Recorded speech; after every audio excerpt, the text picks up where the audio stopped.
ವೀಕ್ಷಕರೇ ನಮಸ್ಕಾರ. ಇವತ್ತು ಕಿವಿ ಹಣ್ಣಿನ ಬಗ್ಗೆ ತಿಳಿಯೋಣ ಬನ್ನಿ. ಕಿವಿ ಹಣ್ಣು ಮೂಲತಃ ಚೀನಾದಲ್ಲಿ ಹುಟ್ಟಿದ ಹಣ್ಣು. ಆದರೆ ಇಂದಿನ ದಿನಗಳಲ್ಲಿ ಇದು ನ್ಯೂಜಿಲೆಂಡ್, ಯುರೋಪ್ ಮತ್ತು ಭಾರತದಲ್ಲಿ ಬೆಳೆಸಲಾಗುತ್ತಿದೆ.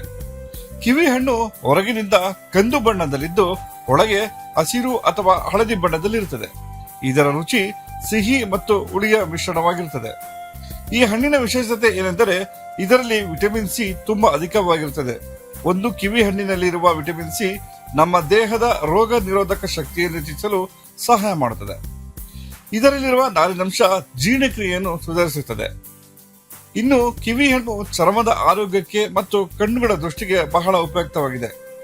ನಮ್ಮ ಕರ್ನಾಟಕದಲ್ಲಿ ಕೊಡಗು, ಚಿಕ್ಕಮಗಳೂರು, ಹಾಸನ, ನಂದಿ ಬೆಟ್ಟದಲ್ಲಿ ಬೆಳೆಯಲಾಗುತ್ತೆ.